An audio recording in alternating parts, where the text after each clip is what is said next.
이 아침에도 하나님의 은혜가 함께 하시고 또 주시는 말씀을 통해서 진리를 깨닫는 복된 시간 되시기를 주의 이름으로 축복합니다. 우리가 사순절 21일 새벽 기도를 하고 있는데 요한복음은 하나님 되심, 예수 그리스도의 하나님 되심을 밝히 보여주신다라고 하는 것을 제가 서두에 말씀을 드렸습니다.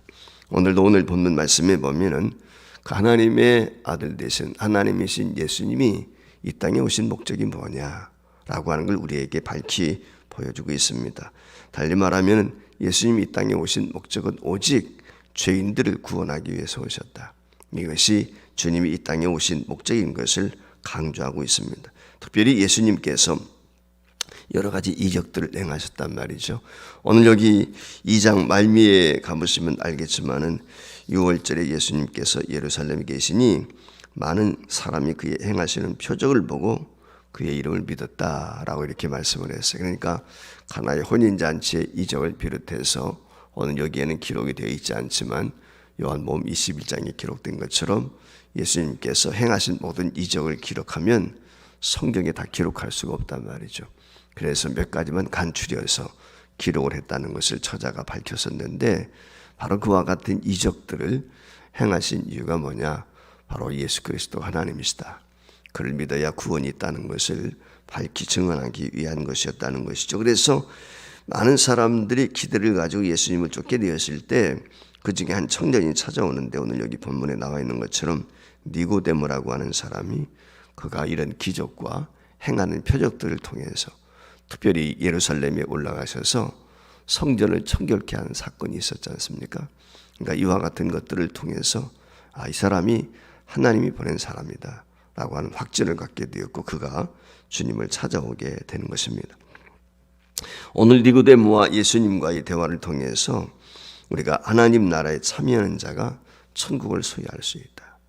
보고 믿는 자가 아니라 참여하는 자가 되어야 된다.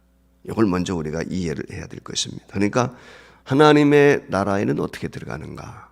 그게 3장의 주제예요.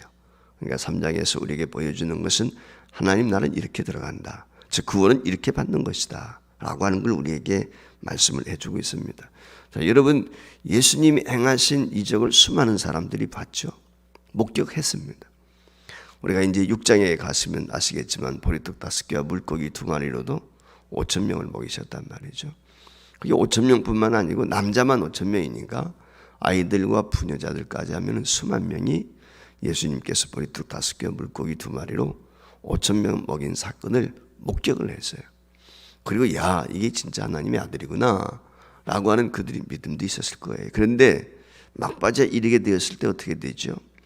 그들이 예수님이 잡혀가시고 빌라도의 법정에 서게 되었을 때는 다른 사람들이 예수님을 십자가에 못 박으라고 아우성을 친 게 아니라 바로 예수님을 추종하던 사람들이에요. 그 보리떡 5개와 물고기 얻어먹었던 사람들이라 그 말이에요. 어쩌면 그 가운데는 질고와 질병이 치료받은 사람들도 있었을 거예요. 그들이 예수님을 십자가에 못 박으라 그렇게 얘기한 거예요. 다른 사람들이 한 것이 아니라 예수님을 모르는 사람들이 예수님을 십자가에 못 박으라 그렇게 절대 할 수가 없죠. 예수님을 안다고 했던 사람들이 실망을 해서 그 예수님을 오히려 비난하고 십자가에 못 박도록 내어주었다는 것을 우리가 먼저 전제해야 돼요. 그래서 구원이라고 하는 것은 본다고 해서 우리가 믿습니다라고 한다고 해서 구원받는 게 아닌 것입니다. 천국에 들어가는 원리는 오늘 본문이 우리에게 가르쳐주고 있어요. 따라서 먼저 니고데모의 대화를 통해서 이 하나님 나라에 들어가는 방법이 무엇이냐 그걸 본문이 우리에게 말씀을 해주고 있는데 여기 니고데모라고 하는 사람이 어떤 부류의 사람인가 라고 하는 걸 먼저 여러분들이 생각을 해봐야 돼요. 어쩌면은 이 니고데모라고 하는 사람은 성경에 나오는 성경에 소개되어지고 있는 이 신약 성경에 소개되어지고 있는 사람들 가운데 가장 완벽한 사람이다. 저는 그렇게 생각을 해요. 예수님을 만났던 사람 중에서 가장 완벽한 사람. 그게 니고데모가 아니었을까? 왜 그런 생각을 갖게 되냐면 가장 이 사람은 모든 면에서 균형이 잡혀 있는 사람, 치우침이 없는 사람. 그게 니고데모예요. 첫 번째 종교적으로 그렇습니다. 종교적으로 오늘 성경에 나와 있지만은 그런 바리새인 중에 바리새인 열심히 있단 말이죠. 가장 열심히 있는 사람들이 그 시대에 바리새인들이었단 말이죠. 그러니까 백성들로부터 종교에 대해서 신앙과 모든 면에 존경을 받는 사람, 인정을 받는 사람. 이게 니고데모예요. 두 번째, 종교적으로 그럴 뿐만 아니라 정치적으로 어떻습니까? 정치적으로는 그런 높은 관직에 있는 사람이에요. 오늘날로 말하면 우리나라에 말하면 대법관 정도 되는 거예요. 사내들인 회원은 70명으로 구성이 되어 있는데 그 멤버 가운데 한 사람이요. 그러니까 리더십을 가지고 있는 지도자의 위치에 있는 사람. 그러니까 정치적으로 이 사람은 위치야. 그만큼 위치에 인정을 받는 최고 기관에 있는 의원이었단 말이죠. 경제적으로는 어떻다고 그랬어요? 오늘 여기 말씀해 보면 부자였다는 거예요. 성경이 그렇게 밝혀주고 있습니다. 니고데모라고 하는 이름이 그가 어떤 사람인지를 또 가르쳐주고 있는데 니고데모란 말은 순결한 피란 말이에요. 그러니까 그만큼 이 사람이 흠이 없어요. 깨끗한 사람이에요. 그러니까 남들이 볼 때는 의인인 거죠. 남들이 볼 때는 믿음이 좋은 사람, 남들이 볼 때는 존경받는 지도자의 위치에 있는 사람, 이렇게 똑똑하고 유능한 사람이 예수님의 이적을 받다. 예수님이 행하는 것을, 특별히 예수님께서 어쩌면은 그 예루살렘에 들어가서 성전에 그 성결케 하시는 장면, 그걸 목격한 사람이 있는지도 모르겠어요. 성전에서 물건을 팔고 돈을 바꾸고 하는 것을 보면서 그 율법사로서 또 지도자로서 마음에 편치 못했음을 그가 평상시에 가지고 있을 수도 있단 말이죠. 근데 그 예수님이 오셔서 성전을 깨끗게 하는 모습을 보면서 내 집은 만민이 기도하는 집이다 라고 하는 이야기를 들었을 때 하나님의 말씀을 연구하는 사람으로서 그래, 맞아, 저 사람이 하늘에서 온 사람이구나. 어쩌면 그런 인상을 그 예수님을 통해서 이 니고데모가 충분히 받았으리라고 하는 것을 상상해 볼 수가 있는 것입니다. 이와 같이 이 사람은 똑똑한 사람이에요. 그래서 이 사람이 예수님을 만나자 하는 말이 뭐예요? 그 예수님 당신이 하는 일을 보니까 당신 하나님이 보내신 사람입니다. 그러니까 선지자란 말이죠. 선지자가 아니면 이와 같은 일들을 행할 수가 없다라고 하는 이야기인 것이거든요. 근데 예수님은 오늘 그런 니고데모를 향해서 내가 거듭난다 해야 된다. 하나님의 나라에 참여하는 것은 이정만 가지고 되는 게 아니다. 마음만 쏠린다고 그것이 되는 것이 아니다. 하나님의 나라에 들어가게 되려면은 큰 능력을 통해서 오늘 여기 나와 있는 것처럼 어떤 이적을 보는 것이 아니라 거듭나야 된다. 중생해야 된다. 다시 태어나야 된다. 그걸 지금 설명을 하고 있는 거거든요. 그 이야기를 듣고 이 니고데모가 깜짝 놀랐을 거예요. 아니 이게 도대체 무슨 말인가? 왜냐하면 그 시대에 많은 유대인들이 가지고 있는 것은 뭐예요? 하나님의 나라, 하나님의 백성이 되는 것은, 구원받는 백성이 되는 것은 아브라함의 자손이 첫 번째 조건이에요. 믿음의 조상인 아브라함의 후손이 돼야 되는 거예요. 그러니까 아브라함의 후손이 되어야만이 하늘나라 백성이 되는 것인데 그 하나님의 나라에 들어가는 데는 아브라함의 후손만 되면은 그게 충족 조건인 줄 알았단 말이에요. 그렇게 알고 지금까지 가르쳐 왔단 말이에요. 근데 지금까지 듣지도 보지도 못했던 예수님께서 구원에 대한 이야기를 하시는데 아브라함의 후손이 되어야 하는 것이 아니라 아브라함의 후손이라 할지라도 오늘 여기 본문 말씀에 보면 물과 성령으로 거듭나야 된다. 이게 물과 성령으로 거듭나야 된다는 말은 니고데모가 지금까지 들어보지 못하는 거예요. 난생 처음 듣는 거예요.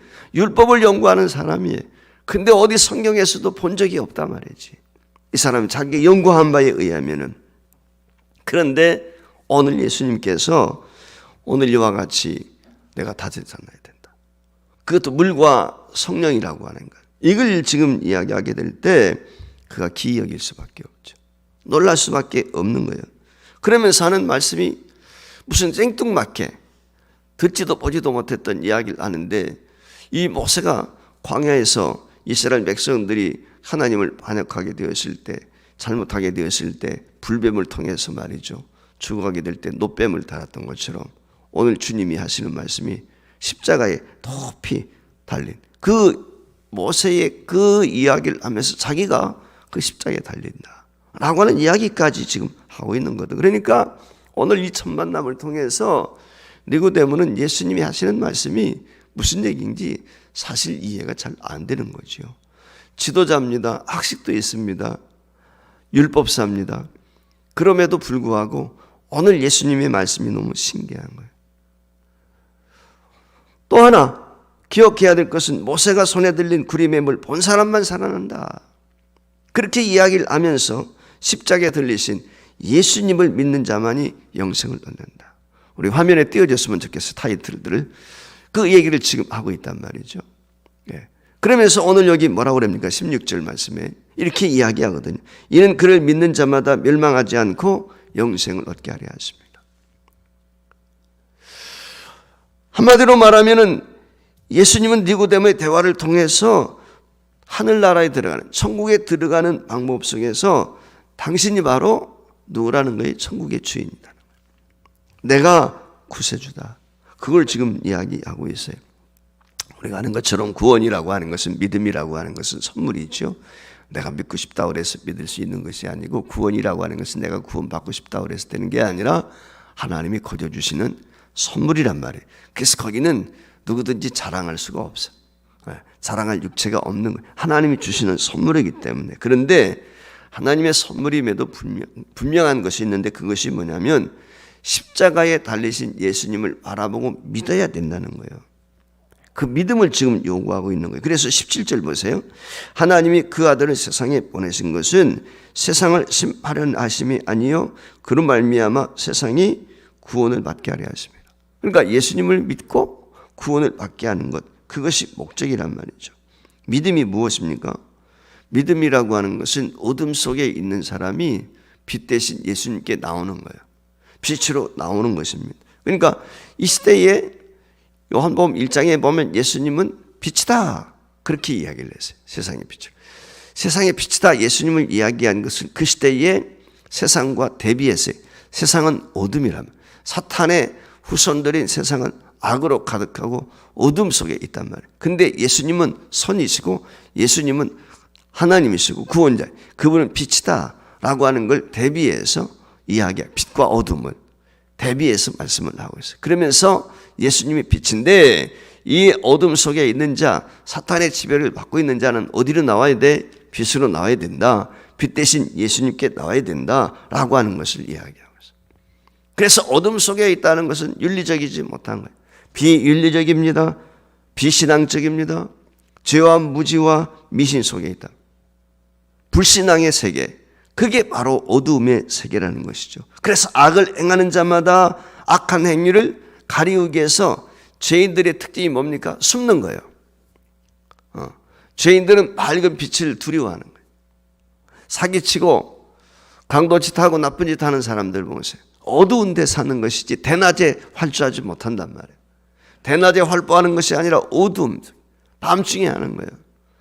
뭐 마트를 턴다든지 도둑질하는 강도가 언제? 밤중에 하는 거란 말이에요.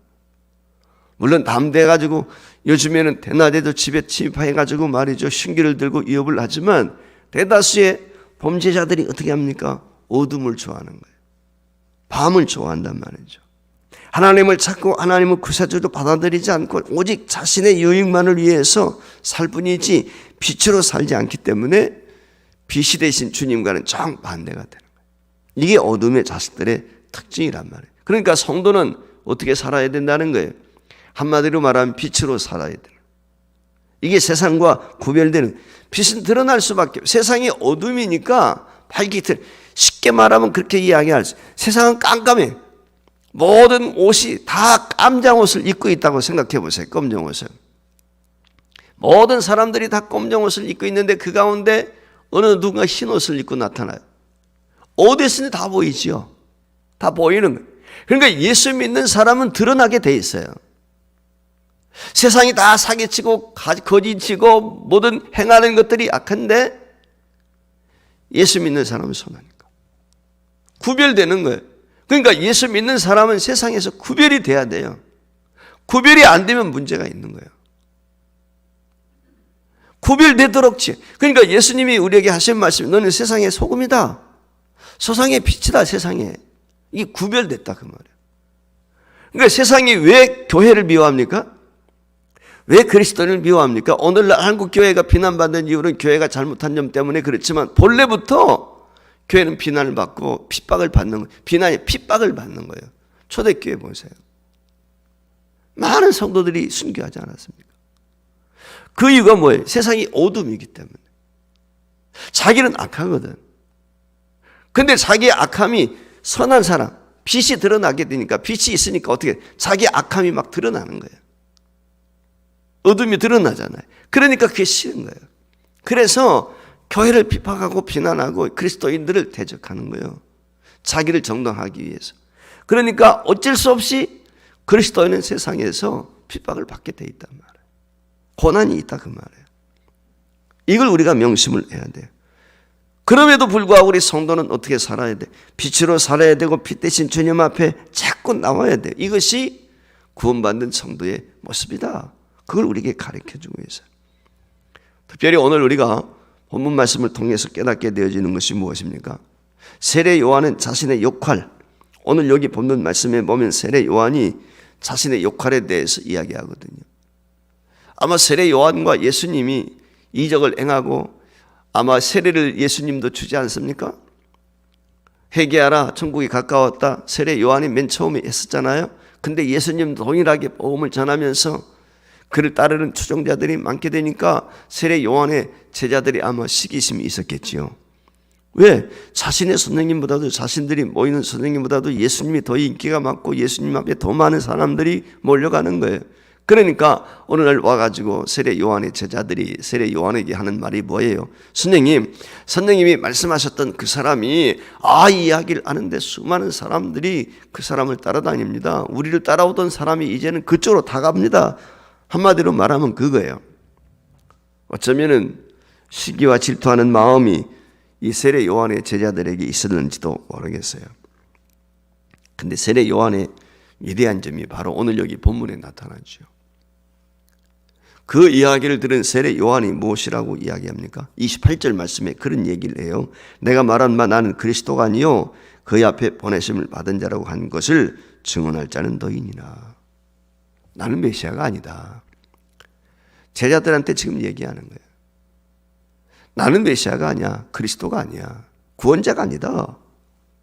그러면서 자기 자신에 대해서 이야기하는 것이 뭐예요? 신랑 결혼하식을 하게 될 때 신랑의 결혼식을 축하는 들러리에 불과하다. 흥을 돋구는 들러리다. 길을 닦는 하나의 그런 어떤 그 길닦기에 불과하다. 그렇게 오늘 지금 이야기하고 있어요. 여러분 결혼 예식할 때 신랑이 주인공이지 않습니까? 들러리가 주인공일 수는 없잖아요. 자신이 주인공이 아니란 말이에요. 그러면서 자신은 그 예수님의 음성을 듣는 것만으로도 영광이라고 생각하는 거예요. 그래 기쁨이 충만하다. 오늘 그와 같이 이야기를 하고 있어요. 이게 얼마나 멋진 이야기입니까? 세상 사람들은요, 너나 할 것 없이 많은 사람들이 자기보다 남이 똑똑하고 잘나고 그러면 시기 질투하는 마음이 있기 마련이에요. 근데 오늘 여기 세례 요한은 그렇지 않습니다. 자기가 어떤 존재인지 자기의 존재에 대해서 분명히 알고 있어요. 그래서 오히려 제자들에게 하는 말이 무슨 일을 이야기를 합니까? 30절 말씀을 보세요. 한번 다 같이 30절 시작. 그는 흥하여 하겠고 나는 쇠하여 하리라. 이런 이야기 말하는 사람이 어디 계세요? 그렇잖아요. 다 자기 잘 되길 바라지요. 그렇지 않습니까? 그게 인간의 마음이거든요. 그런데 오늘 여기 세례 요한은 그와 같이 그는 흥해야 되고 나는 망해야 된다 라고 스스로 이야기하고 있어요. 주님은 하나님의 아들로서 죄인을 구원하실 메시아를 오렸고 나는 그저 들러리에 불과할 뿐이야. 이게 세례 요한의 자세예요. 신앙이 무엇입니까? 신앙이라고 하는 것은 다른 것이 아닙니다. 죄로 인해서 죽을 수밖에 없는 나를 용서하시고 하나님의 자녀 삼아주신 것을 그 은혜를 깨닫고 겸비한 마음으로 하나님 앞에 교회와 그리고 모든 주어진 일들에 충성하는 사람. 그게 진짜 믿음의 사람이에요. 오늘도 이 땅에 빛으로 오신 주님과 함께 저와 여러분이 살아가게 될 때 믿음의 사람은 빛으로 살아야 돼요. 그게 우리 주님이 우리에게 요구하시는 거예요. 너희는 세상의 빛이다. 빛으로 살아. 내가 빛이었던 것처럼. 너희는 어둠에서 빛으로 살라. 그게 주님이 우리에게 하시는 말씀입니다. 예, 사순절 기간 동안 저와 여러분이 아무쪼록 빛 대신 주님을 본받아서 빛으로 남은 사순절도 지낼 수 있기를 주의 이름으로 축복합니다.